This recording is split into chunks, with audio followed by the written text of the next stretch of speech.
This podcast may not be suitable for young listeners.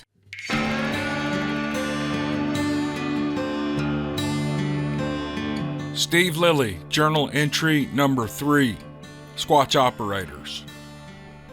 Around the corner, close to the trailer park entrance, is a junior food mart that does pretty good business. This isn't the best part of town, and most businesses don't do well here. You'll never see a Dillard's and Applebee's, even a shopping mall that's still a shopping mall. It's an older part of town. The glory days of enterprise have come and gone for this area. It left when the jobs left. Once it was a vibrant working-class community filled with shift workers who bought houses close to the plants where they worked. They bought the cracker box houses with their FHA and VA loans, and they raised their families. The school districts were better than average, and the kids who grew up in this neighborhood went on to college. They got good jobs, and they moved away. The area was safe and economical, the all-American neighborhood, until the plants began to close. There was no work and there was no money. Everyone left. The classic post-World War II boomer generation has faded into our past along with the neighborhoods where they lived. They're almost forgotten. And now it's called the hood, as they say in this culture. I remember when this area was nice. I dated a girl who lived here. They're great people. Now, discount stores and head shops and tattoo parlors and non-franchise soul food restaurants line the business zones, and they do okay. No one's getting rich, but they do enough to keep the doors open. The Junior Food Mart closest to where I live is a place I frequent. They have good biscuits and coffee, and I stop there most mornings on my way to work.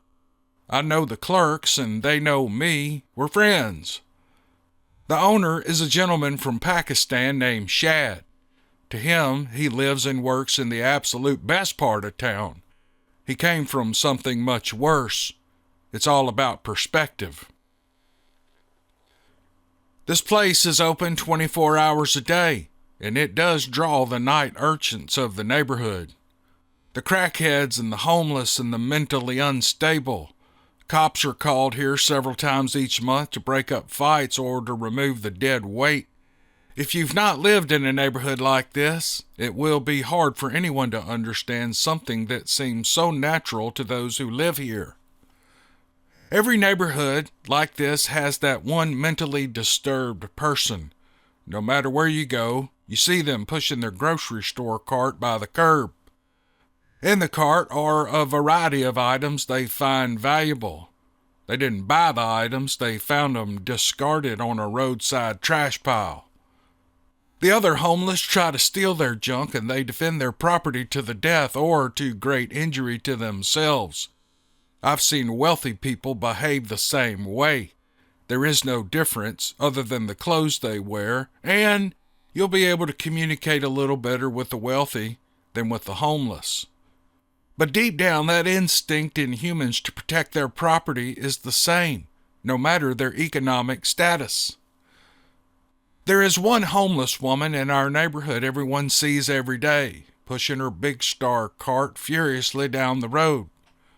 One day she'll be on the main drag close to the trailer park, and the next I'll see her 15 miles away on a side street. She does get around. I wonder how she does it. I don't know where she sleeps, if she even has a house. I'll see her at 5 a.m. and I'll see her after dark, and sometimes late as midnight, pushing that cart filled with junk. The woman's name is Loretta. Now, she didn't tell me her name. I had to ask around. I have a soft place in my heart for her. I don't know why, but like a lost puppy, they grab you and you never lose your affection for them, even though you've never met them. Well, I was determined to meet Loretta, but with these people you never know what has caused their imbalance. It is smart to watch them and pick the time and place so you don't throw them off. Routines are everything to these people, and if you're the cause of the interruption, they could see you as a threat. Now, they live under a constant threat from various angles, and if perceived that way, they will avoid you. 2 years ago, last winter, on what would be the coldest night of the year, I tried to help Loretta. Snow and sleet had covered the Mid-South 2 days before, and then the front passed through, dropping the temperatures below 10 degrees for days. It was the direst straits for the homeless people. There is no place to get warm, and many freeze each year. We had worked late finishing a project that had to be loaded the next morning. Heck, my truck would hardly start when I left work. It was dark, and my vehicle slid home instead of being driven. 5 miles from my house, I saw Loretta pushing that cart on an ice-covered street. She was walking at a furious pace, faster than normal. Well, I eased over to her, and I stopped, and I got out, and I walked up to her. She was in a hurry, slipping and sliding, and had gotten past the truck by the time I got out. "Miss Loretta," I said, "please let me take you someplace warm. You're going to freeze to death out here." She never checked up. She just kept walking at that pace. I ran to catch up. "Miss Loretta!" And before I got the sentence out, she started yelling at me. "Will you stop talking to me? I don't need a ride. I'm late for a business meeting and I'm in a hurry." And she never slowed down.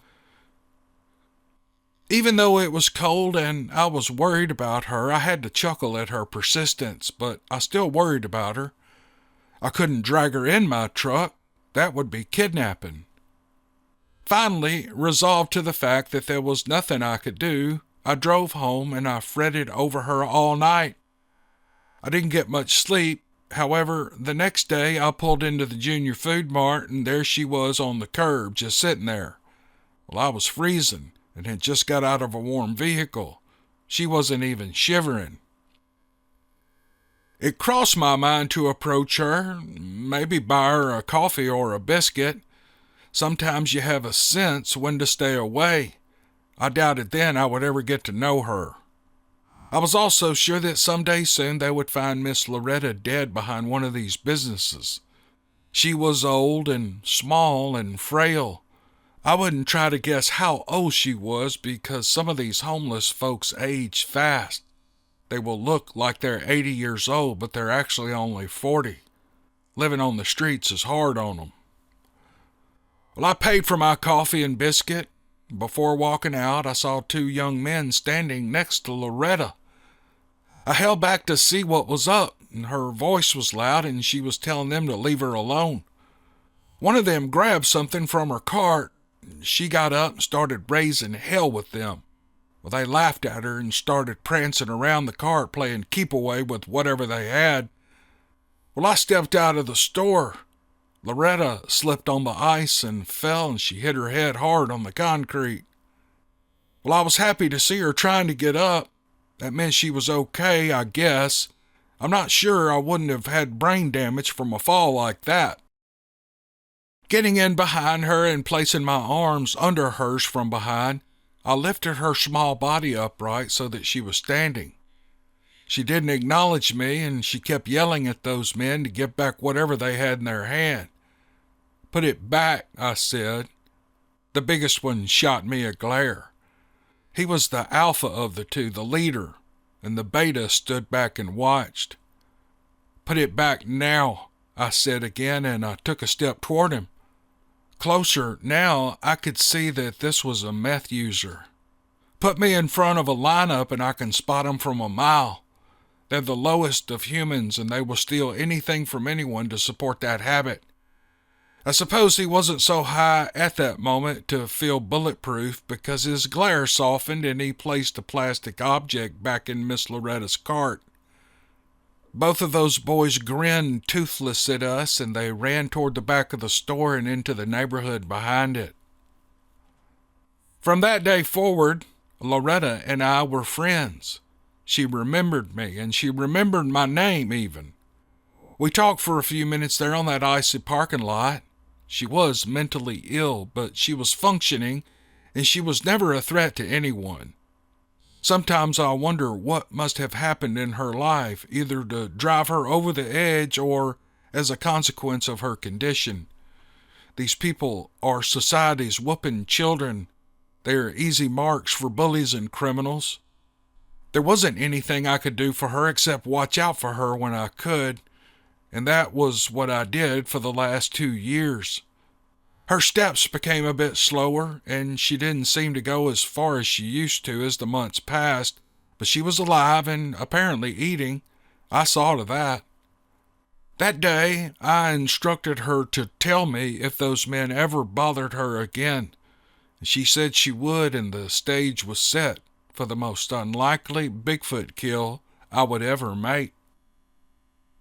2 weeks passed after Agent Blue and his team left my house. I hadn't received a call for my first mission. Maybe they were yanking my chain, but why would they do that? Why spend the money and time to send 4 men all the way to Memphis to offer a job if the deal wasn't real? There was a Bigfoot kill that brought them to my house. I had evidence, and they took it with them. They had to have meant what they said. I would have to be patient and wait for the call. But in the interim, I spent my time making sure my weapons were in good working order. Both rifles, my .308 bolt rifle and my AR-10, were at the range and zeroed.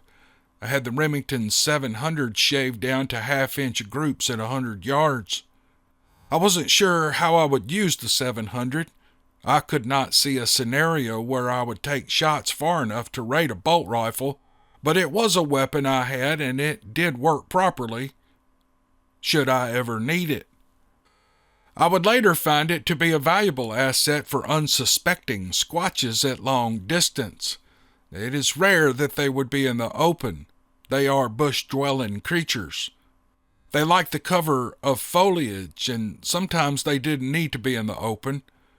During the cold months when no leaves obscured my view, I would watch them through my scope.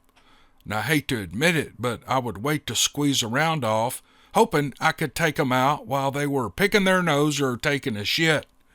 It was a weird habit, I admit that, but to me, when another squatch approached the beast I had just dropped, looked down at the dead one with a hole through his head and his finger stuck up his nose, I considered that was humiliating. If there was a way to make a surviving squatch a little overconfident, then I used that tactic. Why wouldn't the lesser males feel more confident when the alpha was laying there dead with his finger up his nose? And I got a kick out of it. I have one image on my phone with a big alpha squatch I hit in the chest, blowing his heart out his back, laying in the mud with his finger up in his snout up to the second knuckle. Whenever my team needs a pickup these days, I send that image to their phones. It lightens the mood, and those boys seem to get motivated. The AR-10 was not a tag driver, but the 2-inch group I got was sufficient. That rifle would be used on closer targets, namely squatches charging me and the sneaky ones waiting to pounce from the trees. In addition, I bought and sharpened the edge of a well-crafted machete for defense and removing body parts for the proof of kill. It would hang from my back within easy reach over my right shoulder. An additional blade would be strapped on my hip, a Marine Corps K-bar style knife. I would carry a Springfield 1911 45 ACP as a sidearm and a short barrel shotgun stuffed with 00 buckshot. There were other tools to administer pain and death that I would find randomly at flea markets or on Craigslist. I had no specific plans to use these weapons, but for a few dollars I figured they might come in handy. Some of these tools were vital to our success on later hunts. 1 or 2 saved our lives through the years. I will describe those as they are used on a mission in later journals. And then I bought ammunition, lots of ammo. I knew I'd need it, so I bought it while I had some cash. If I killed a squatch or 2, the money I spent on these items were the cost of doing business. Direct overhead, if you will. If they never called me and this was a big joke on me, I figured I could sell it at the price I paid, and I might even make a profit. Everything was organized, and it was ready to load within minutes. And I was set. So I waited for the call. The little flip phone finally rang. 2 weeks and 3 days after the men in black left. It was a recording. It was not a human giving me information about what I was supposed to do. The voice told me to meet a Mr. Junior Bullock at an address in Chester County, Tennessee. That was it. In those days, I couldn't use the internet map system. I'm not sure they even existed then. But I found the road on an old-fashioned paper map. It was more than likely a gravel road without much maintenance from the county. I saw the waterway directly parallel with the road. This man's house backed up to the Hatchie River wetlands. At least I was getting into terrain I was familiar with. It was Friday afternoon. I was to visit the man's place no later than Sunday. The message ended with a bit of intel that there was one Squatch that had been a menace in the past years, but had settled down in his old age. He was a single male, not attached to any packs of Bigfoots. I thought about that for a minute and resolved the fact that they had picked an easy target for me on my first sanctioned mission, and that was fine with me. $5,000 is $5,000. Well, I was a bit anxious to get there. I loaded up and headed toward Henderson, Tennessee that night. I would be at Mr. Bullock's place at dawn. I wasn't worried about waking anyone up that early. I didn't know the age of this man, but if he was over 50, he would be up before the sun like all the rest of the people that live out there. In Henderson, the Sun Dry Inn on Main Street had several rooms available, and that is where I stayed. After checking in, I called my neighbor, Angela, to check on Lilly. When I had to be out of town, Lilly stayed with her. She had a key to my place, and she'd let Lilly out twice a day while I was at work. Without Angela, I wouldn't be able to keep Lilly. It is no life for a dog to stay locked in a house all day or chained in a yard. Shortly after moving into the trailer park, Angela and I became fast friends. She was my age, and we shared many of the same interests in music and books and movies, and she loved dogs. She had 2 German Shepherds living with her, and she would let Lilly out and play with her dogs and do their business. There were a few nights each month when I would walk in after work and find Lilly missing. There was no need to worry. Lilly would be looking out the window of Angela's trailer, ready for me to come get her. It was a great arrangement, and it worked really good when I was off hunting, and now about to be gone from home on these Squatch gigs. Lilly was fine, according to Angela, and she told me not to worry and to have a good trip. After that, I walked across the street to a local grill. I ordered a burger and then brought it to my room, where I chowed down and read for a while before drifting off to sleep. With this first hunt about to begin, I thought I might have a hard time sleeping, but that night I slept like a baby with a belly full of milk. Mr. Bullock's place was exactly what I expected. It was a shack in disrepair down a muddy driveway off the county road. When I slammed the door shut, he opened his. "Are you Steve Lilly?" he asked. "Yes, sir," I said. "Well, come on in. You want a biscuit?" "Well, that sounds good, Mr. Bullock," I said. The sweet smell of biscuits and sausage hit me at the door with a blast of heat from inside. "Oh, that smells good," I said, "and your heater works, too." It was the second week of February. It was the coldest month of the year. Now, this place may look like a shithole from out there, but it's well built, and I keep a clean house, he said while he scraped 2 fat biscuits from the skillet and tossed 2 slabs of sausage on top of them. I looked around, and the outside had been deceiving. Inside, it looked like it had a woman's touch. I don't know much about decorating, but I knew a woman had furnished this place. "My wife died 7 years ago. The cancer got her," he said. "She made me promise not to live like an animal after she was gone. I can't let that promise go, so I keep up pretty well," he said. He sat down across from me at the table, and he poured a coffee in an empty cup in front of me, and then added the steaming liquid to a cup he had been sipping on.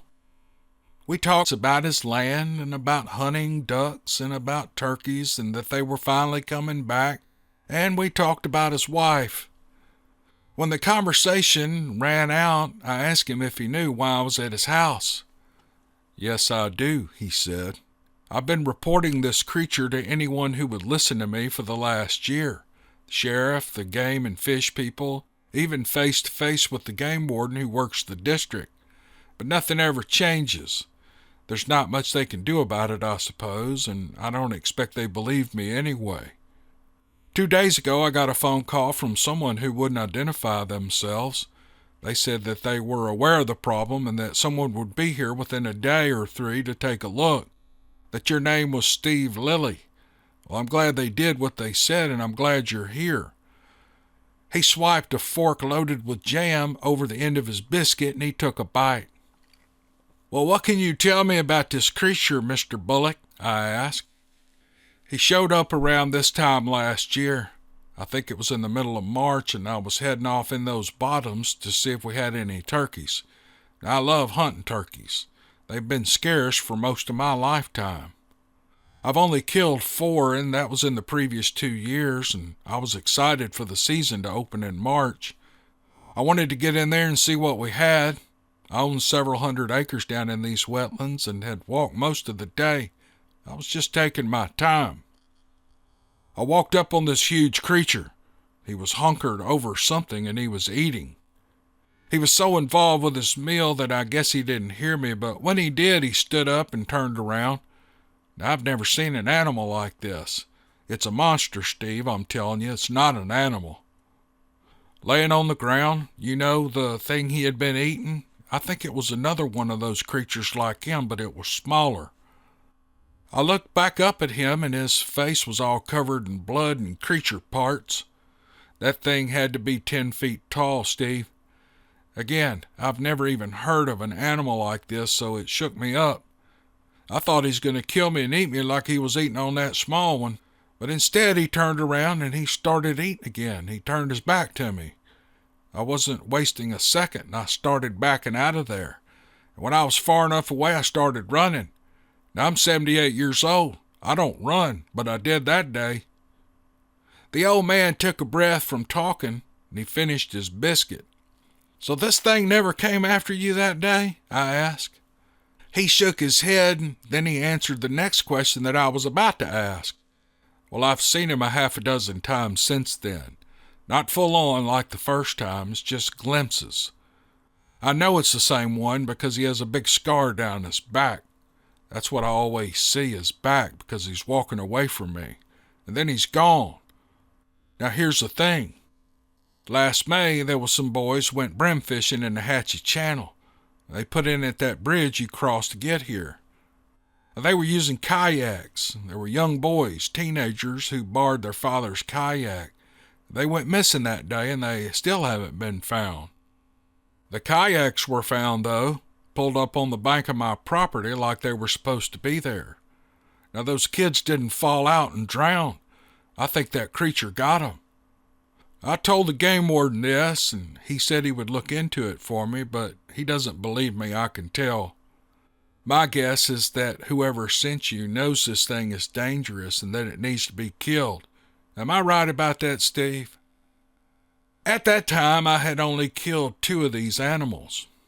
I had encountered the creatures by accident and killed them to avenge my dog. Now here I sat at a man's table about to go in the woods to hunt this thing, and I didn't know what to say to him, so I told him the truth. I'm going to try to find him, Mr. Bullock. If I can, I'm going to try to kill him. I can't guarantee either, but I'll give it a whirl. That's all any man can do, Steve.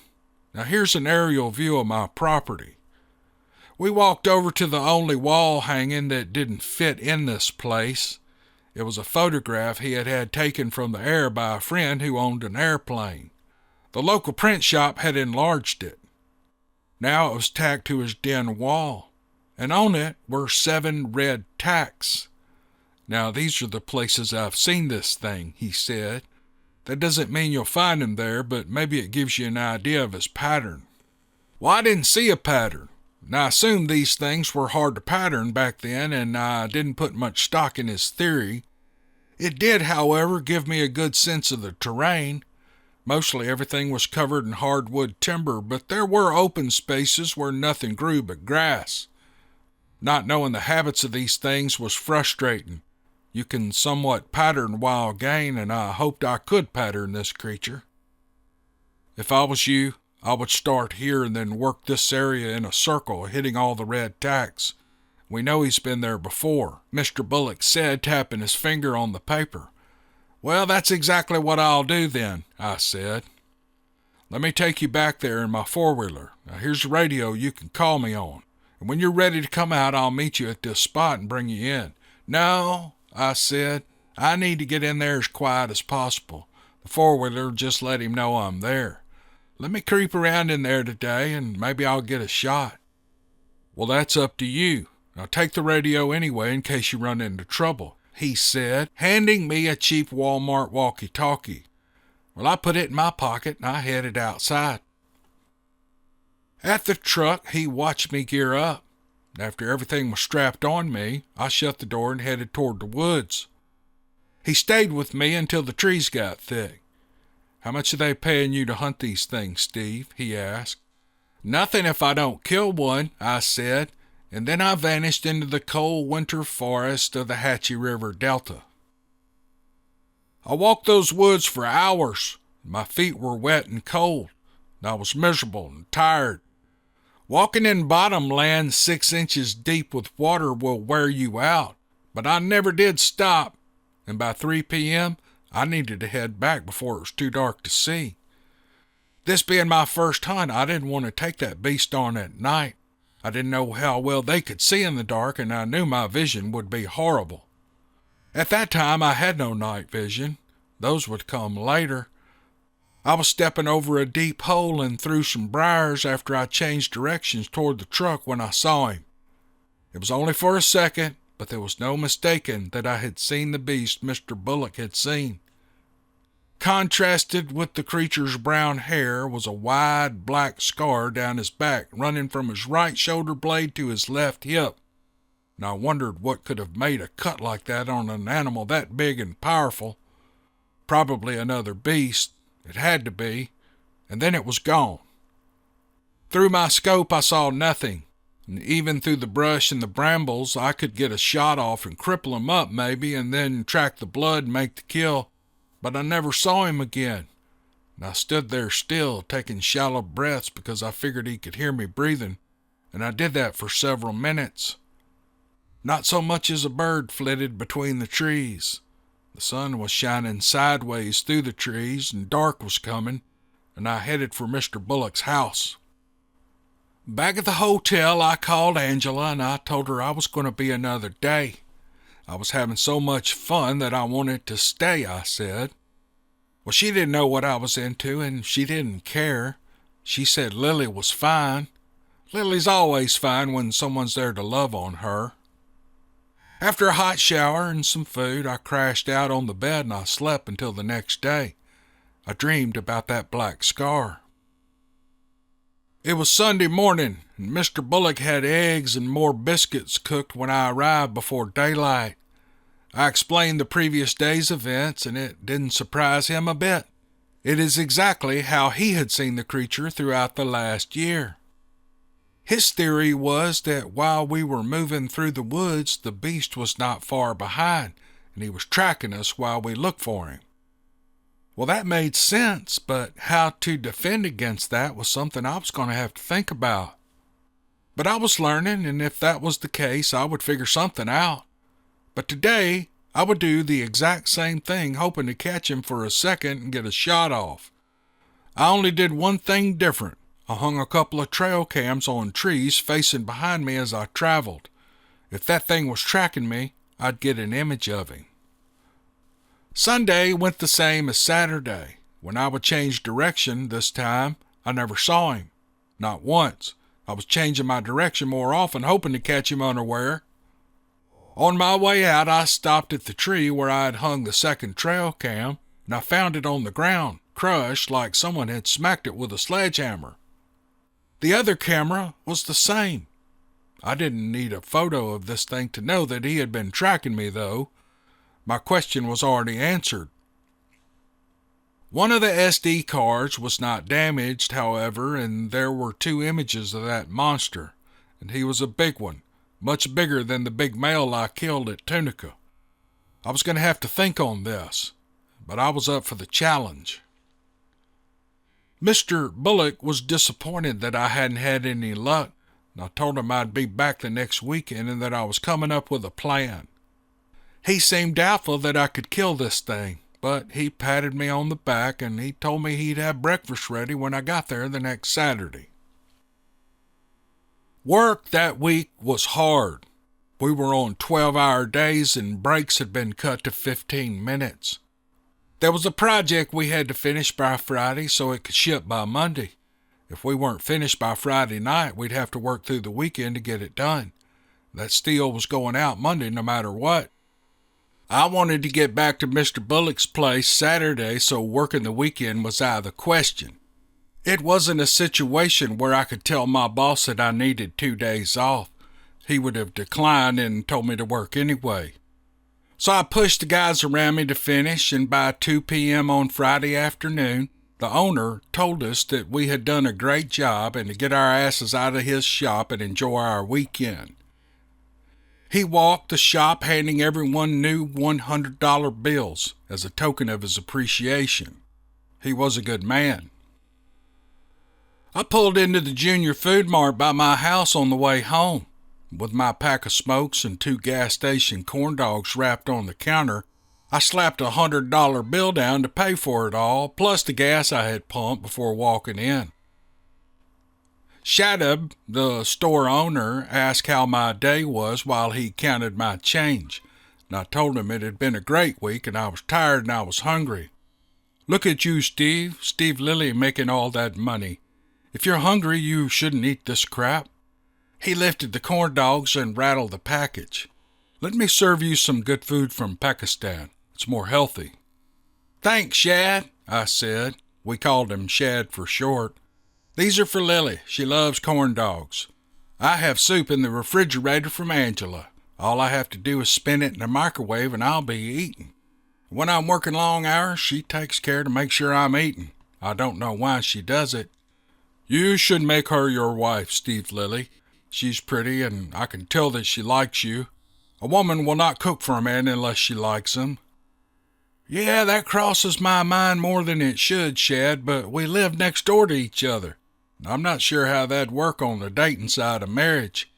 I'm not easy to get along with, and I'm gone a lot. I may not be husband material. I like my freedom."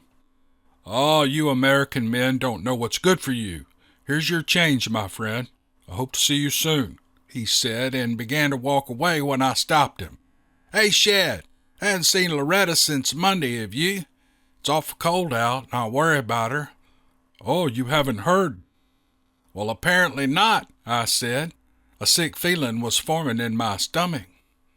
"2 meth heads beat her up, and she's in the hospital. I don't know what her condition is." "Which 2 meth heads would that be?" I asked. "Those 2 gutter rats that hang around here. No one will tell the police who beat Loretta up. You know how it is. If I'd seen it happen, I would turn them in right away, but I can't be a witness to something I didn't see." "Who was it, Shad?" "It was the 2 you ran off that winter, the ones we always have trouble with. You know, the ones that were picking on her. You remember?" "Yep, I remember," I said, and I walked out to my truck. I called Angela and I told her what I had just learned and that I needed to get to the hospital to see about Loretta, and could she please let Lily out for me. I didn't know when I'd be home that night. For the first time since knowing her, she said no. Well, I was silent on the phone for a minute. I finally found the words and I said, "Well, okay, I'll head home and let her out myself. I asked too much of you anyway." "Steve Lilly, you don't ask enough of me. That's the problem, and I'm a little pissed at you for saying that." What the hell was I going to say to that? I'm fine with confrontations with men. We can settle issues quickly because we know what the problem is. In this case, it was a woman, and I had no idea what I had done to make her angry. I assumed that I had been asking her for too much help. And I thought that until she said, "Get your butt home and let Lilly out. I'll have my dogs out, and when they've all peed, you are taking me with you to see Loretta. I know her too. Half the food I give you goes to her anyway. I have something invested here too, silly. Now get home, and let's go to the hospital together. I bet Loretta will enjoy having company." "Well, damn," I said after the line went dead. I got home as quickly as I could, and I let Lilly out to run around for 20 minutes and walk to Angela's trailer. She was already on her way toward me, and she walked right past me and jumped into the passenger seat of my truck. "Well, come on," she said through the glass. Like a little puppy, I jogged to the driver's side and I started the engine. By the time I turned the corner out of the trailer park, Angela was laughing at me. "You're so easy, Steve, Lilly. I think that's why we get along so well. Do you think we should stop and get Loretta something hot to eat?" "Well, I really don't want to take time to do that," I said. "I need to know if she's okay." "All right, I agree. If she's hungry, one of us can leave the hospital and pick something up," said Angela. I noticed my truck smelled better than it had in years. Her cologne was not strong, but it was just right. Why was I noticing her scent? Get your mind on the matter at hand, Steve, Lilly. We were relieved to find Loretta in stable condition. She was awake and improving according to the nurse. Angela and I sat with her for 2 hours, and I think her spirits were lifted by the time we left. Sometimes it is taxing to follow what Loretta is talking about, but that didn't matter tonight. Someone had come to visit, and she was happy. And in the conversation, she confirmed the information she had told me regarding who had put her in the hospital. And Loretta's face was swollen, and her eyes were black, and her lip had several stitches, and she had a back and neck brace. These guys had done a number on her, and my blood was boiling. I never showed it in front of the women. I would make sure those two paid a high price for what they had done to my friend, and a plan was forming in my mind. I knew exactly what I was about to do. I dropped Angela off at her trailer. The sun had been down for 2 hours, and remarkably, the temperatures had risen over the last 48 hours to 60 degrees. It was perfect. The gutter rats would be out in force. Now I just had to find them. Once Angela shut her door, I backed out and drove to Lewis's house. Now, we didn't know each other too well at that point, but we were friendly enough so that if I needed help, he would more than likely pitch in. He was just that sort of guy. And what I had planned would interest him to the fullest, I had no doubt. I walked inside his trailer. It was a double wide he had picked up at an auction and spent 2 months and a few $1,000s fixing up. It was beautiful inside, much nicer than my single wide. 4 men and 2 women sat on a wraparound sofa. They were watching a movie. At least that's what I thought, but the sound was down so low that no one could hear it. So I really don't know what they were doing, but my entrance was well received. They all greeted me like they knew me well. "Hey, Steve, what's up?" I only knew Lewis and one other guy who stayed on the couch. "Can I talk to you out here for a minute, Lewis?" I asked. Lewis walked out onto the wooden deck with me, and I closed the door so the others couldn't hear. I explained what had happened to Loretta, and that I needed to find the punks who did it. "What are you going to do to those guys, Steve?" Lewis asked. "Well, I'm not sure, Lewis. Why do you care?" "Because if I'm going to be implicated in a murder, I'm out. I got out of the joint 5 years ago, and I'm not going back, especially for a murder conviction." "I'm not going to kill him, Lewis. Damn, man, who do you think I am?" "Well, I know a little about you through the streets. Not much. Everybody's clueless as to who you really are, but there are rumors. Those rumors make me think you're going to kill these two. I need your word that murder isn't on your mind. Lewis, I told you I wasn't going to kill anyone, but I'm going to make sure they never touch Loretta again. There are ways to do that short of killing them," I said. "I just need to find them. I'll take it from there." "Come on back inside. Let's see what these players know," he said, and he walked me inside. Lewis described the tweakers, and everyone in the trailer nodded, affirming that they knew who they were. One man standing in the kitchen fixing a drink spoke up without looking our way. "I know where they stay." "Well, will you show me?" I asked. He looked over at Lewis as if to ask if it was all right to share the information. One thing I knew for sure, these black guys were from my generation, and they hated tweakers. They had no use for them. Junkies were thieves and bullies, and they had no honor among those trying to get by in the neighborhood. These men and women in their 40s and 50s were from a time when the neighborhood was everything, and you did your best to handle the people who created the problems. Drugs were always a problem, so it wasn't a strong sales pitch on my part to ask for their help. They naturally wanted to help. With me or without me, these people would be handling the problem. But I wanted these guys in a bad way, and I had to push just a little bit while making sure they knew they would not be implicated should the police get involved at any point. The man who knew where they lived walked to me and faced me straight up. "You ain't going to kill 'em, are you?" "Nope." "You going to hurt 'em bad enough to go in the hospital?" "Nope." "Then why do you need my help?" "When I'm done with them, they will never bother Loretta or any other person in the area again, and the police will never be involved, ever. You'll just have to trust me on that. Now, you going to help me or not?" "All right," he said. "Let's go. Who's driving?" "I'm driving," I said. Lewis ran back into his bedroom and put on a coat. After his friend and I were in the truck with the engine running, Lewis jogged down his porch steps and climbed in the back seat. "Oh, I got to see this, and you might need some help, Steve," he said. Well, I pulled away from the trailer park following the directions of my passenger.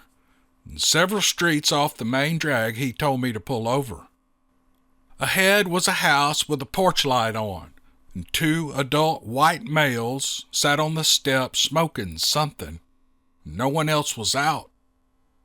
Well, I pulled forward and then backed my truck into their driveway, and I got out, and Lewis and his friends stayed put and they watched, and I walked up to the one I knew to be the alpha, and I snatched him by the collar of his jacket. After dragging him to the back of my truck with my right hand, I opened the tailgate with the left. I picked him off the ground and shoved him into the bed of the truck and slammed the tailgate shut. "Now you open that toolbox and you get inside there," I said. "Are you crazy, man? I'm not getting in there. Fuck off and let me out of here." I reached into my coat and I pulled my 1911 from my shoulder holster that I never used but had strapped on before I left the house. I pointed the pistol at his buddy on the porch, who was now standing up looking at me like he was about to run away. Don't you run. You get in there with him too, and then both of you get inside the box, or I'll blow your leg off right here." And I meant every word. I don't care what I told Lewis and his friend. I was going to shoot one of them to get the other to comply. That was a fact. But it turned out that I didn't need to. Lewis, with his massive stature, exited the truck, and he told those boys, "Get your ass in that toolbox now." If the pistol wasn't making progress to get them to do what I said, Lewis's voice and presence did. Damn, that man scares me sometimes. He is a huge man. The beta boy walked toward the truck, while the alpha boy opened the lid and crawled inside. There were no tools, making plenty of room for the two skinny tweakers. I had just recently bought that big job box and had not moved my tools into it. Once they were inside, I threw 2 used moving blankets at them that I had picked up from U-Haul, and I said, "Snuggle up, boys. It's going to be cold tonight." I didn't want them to freeze and die from hypothermia overnight. I hoped an old smelly blanket and their own body heat next to each other would keep them alive, and if it didn't, I was in trouble. I shut the lid and snapped a heavy padlock to keep them inside. We drove back to the trailer park, and I dropped Lewis and his friend at his house. "You're crazy, Steve. What are you going to do with those two?" Lewis said. "Now don't you worry about a thing, Lewis Shanks. I'll have these boys back Sunday at the latest, and they'll be changed men. You'll like 'em better when you see 'em next time, I promise. They need to pay for what they did to Loretta. And all I'm going to do is make sure that happens without putting a scratch on 'em." Lewis and the other guy laughed, and then they walked inside.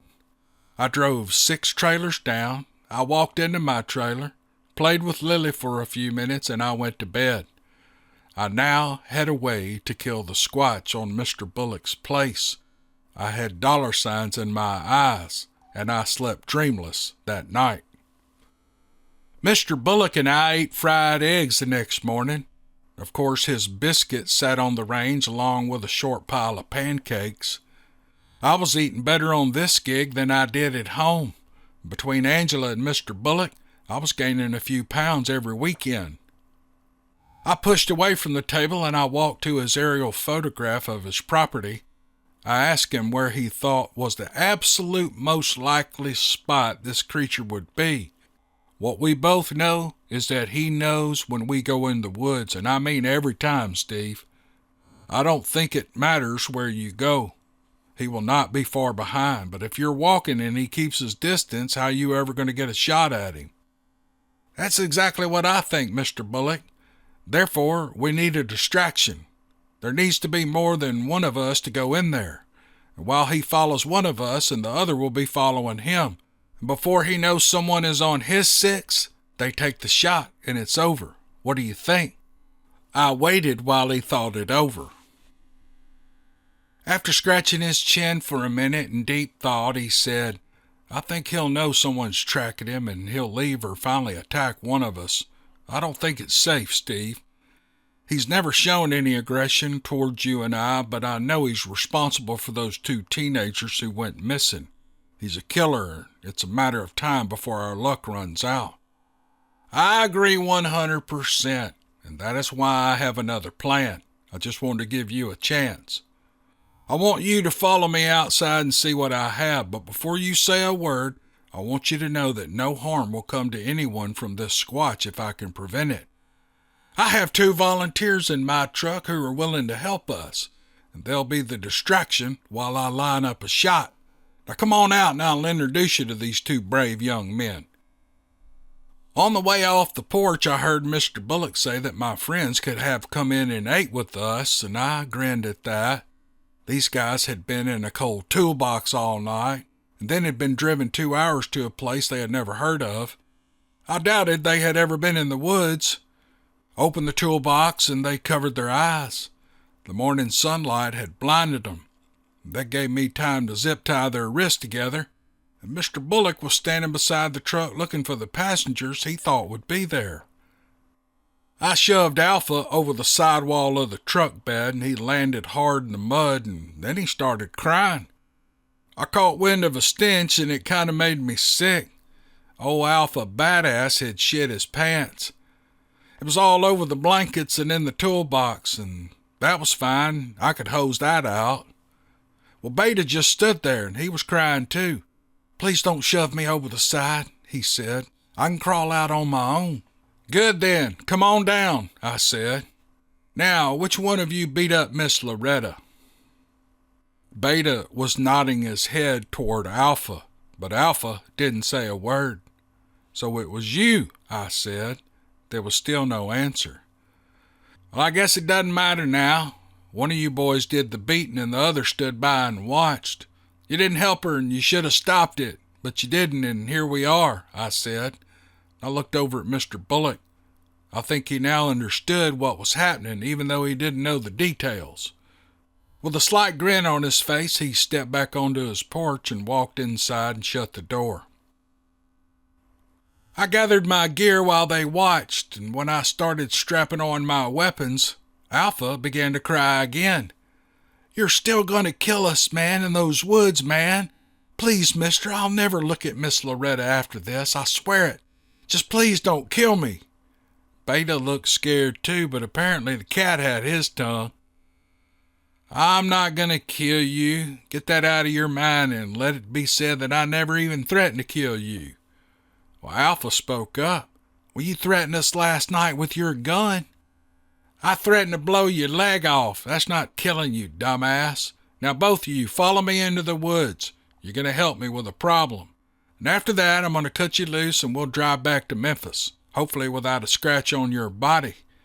Now you're going to have to take a bath when you get home to get all that shit off of you, but you'll be otherwise unharmed. Now follow me and keep up. I want to be out of here by noon. Well, we walked through the briars and brambles for an hour. After a walk like that, it'd be hard to deliver them home without scratches, but that would be the only promise that I wouldn't keep. I wasn't sure what this squatch would do either. If he got a hold of either of them, well, I didn't have a plan after that. But I was confident in this plan. If this would pique the creature's curiosity enough to get him to show up, and if I could shoot straight, everything will have fallen in place. Then we could all go home, and I'd have my first paid kill. I figured the beast was behind us somewhere.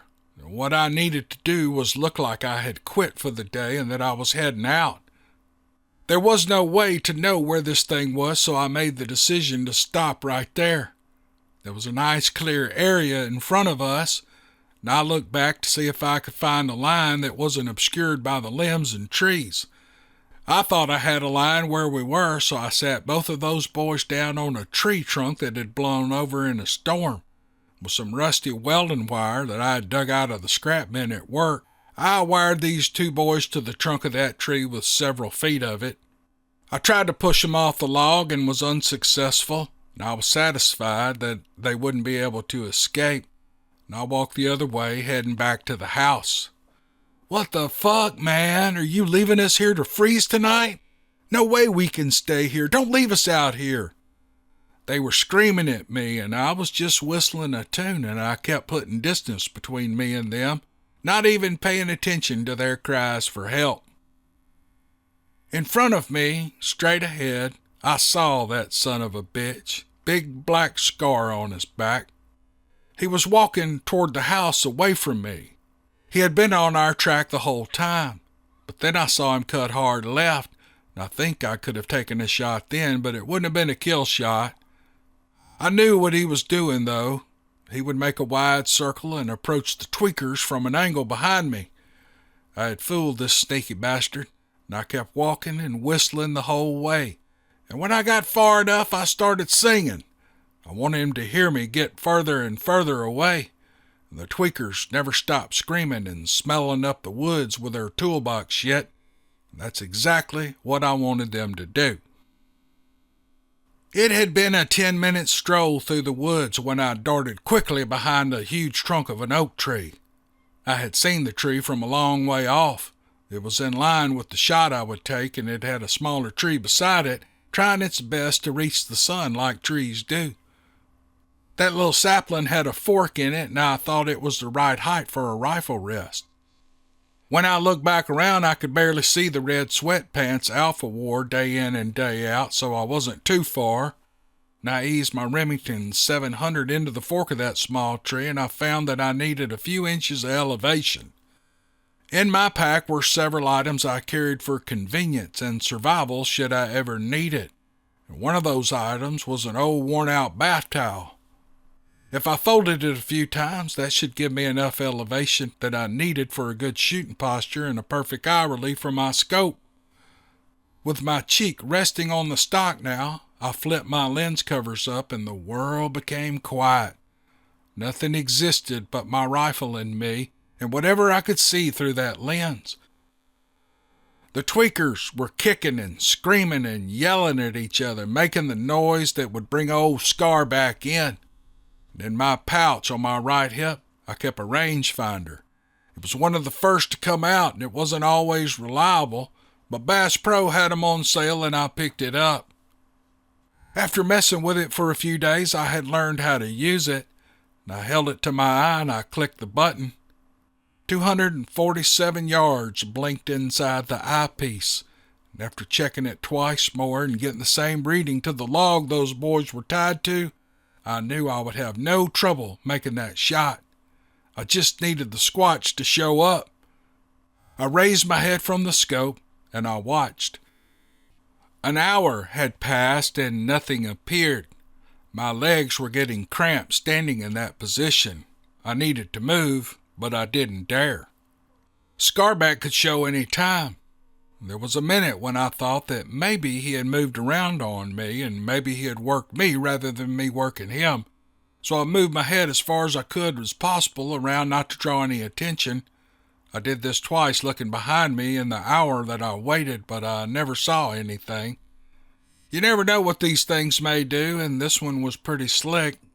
Still, I had the feeling that he was more interested in the screaming, smelly idiots more than he was the guy who walked back to the house.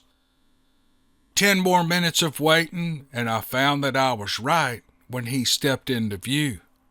It was only a slight movement to the right of the tweakers, but it was enough that I knew it was him.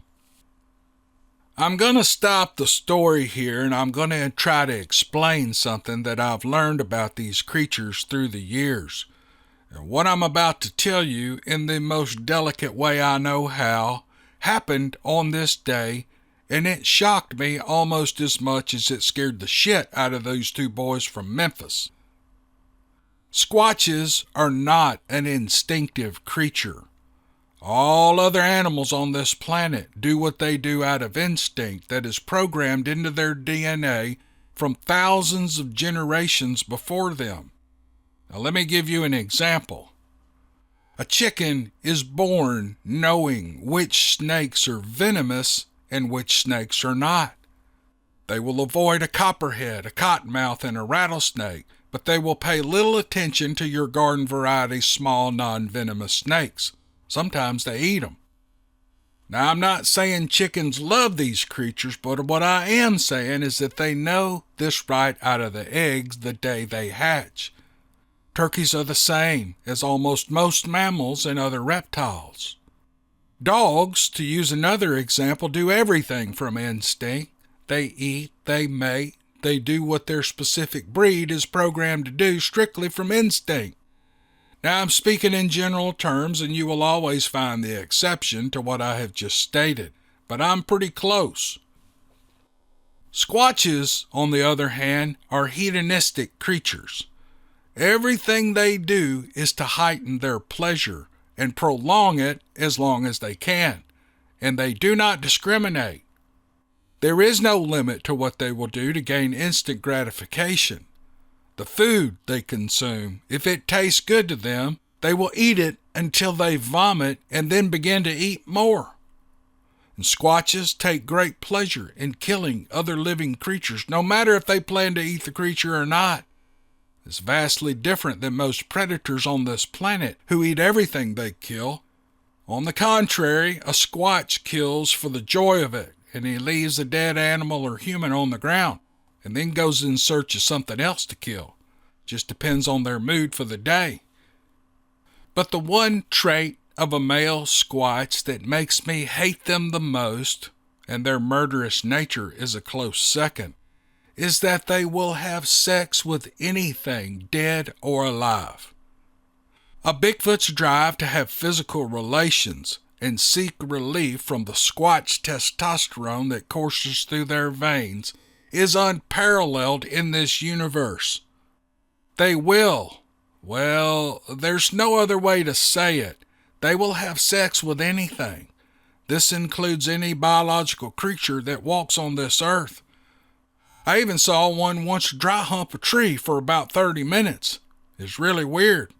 But they do not discriminate between male and female. They will mount livestock, male or female, deer, moose, elk. They'd even mount a Kodiak bear if they could hold him down long enough to get the job done. They are, without a doubt, the most vile creature to breathe the earth's air. I do not believe God created such an animal. I believe these things are an experiment gone haywire in some obscure lab on the island like that of Dr. Moreau. But I could be wrong about that.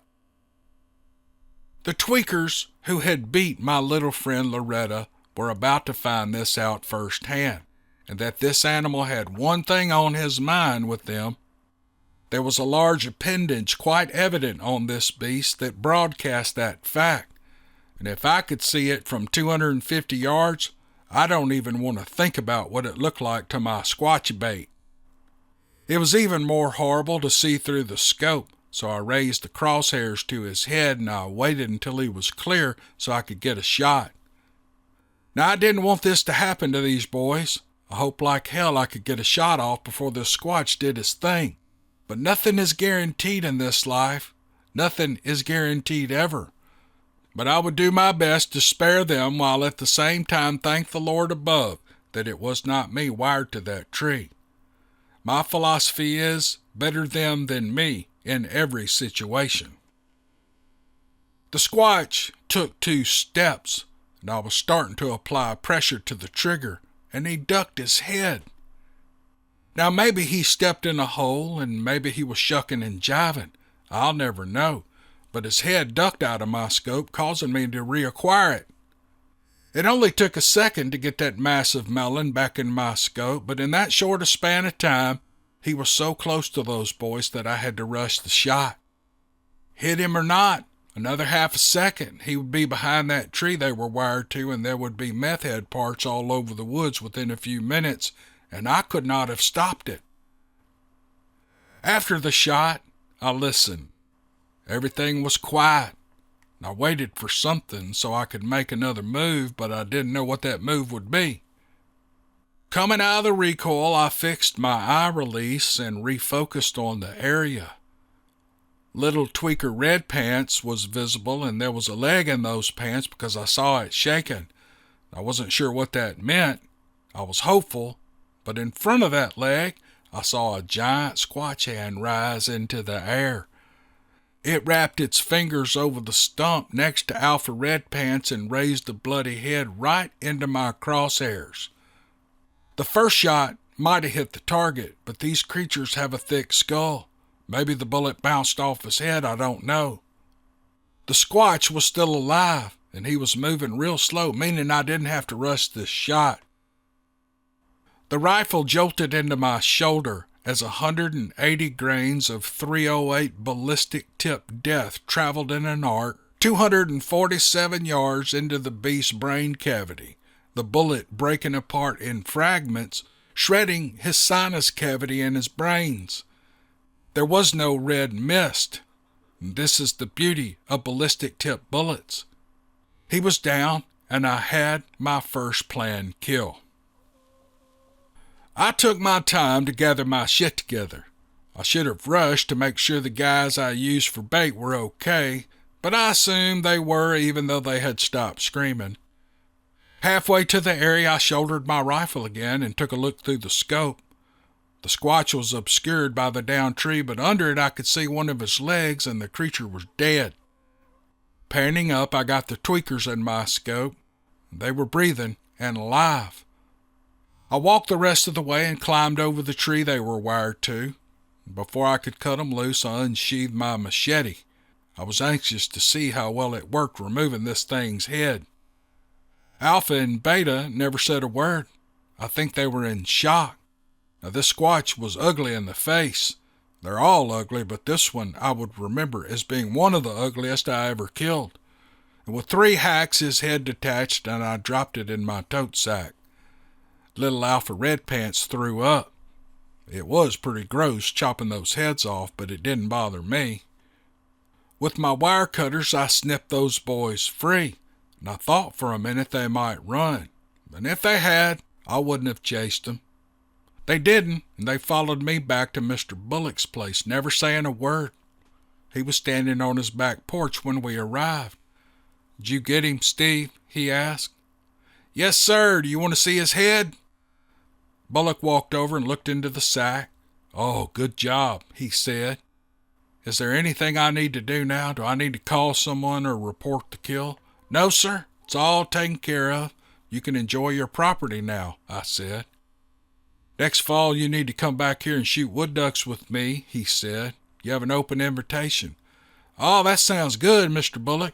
But right now I need to get these boys home to Memphis." At the bed of my truck, I opened the toolbox. "Get in," I said. There was no protest. I think they had been through the most traumatic event of their lives, which was the plan all along, and I believe they were so happy to be out of the woods with the monster that they would have walked home. And I tossed the blankets in and shut the lid. "Why don't you let 'em ride up front, Steve?" asked Mr. Bullock. "They've got shit all over 'em. Otherwise I would. Now listen, Mr. Bullock, it's nice to meet you, and I'm glad this is over. I gotta go." We shook hands, and I drove home to Memphis. And in the driveway of their condemned house, I released them from the toolbox. "Get out," I said. "If you ever even look at Miss Loretta again in a way that she or I feel is threatening, you're going right back in those woods, and I'm going to leave you there. You saw what was about to happen to you today. And by the way, when he was done with you as a sex doll, he was going to eat you. Now, regarding Miss Loretta, you will now start watching out for her, and if anyone messes with her, you are to intervene and stop it. Is all this real clear?" The idea of being taken back to those woods seemed to shake them up, and they began to shiver.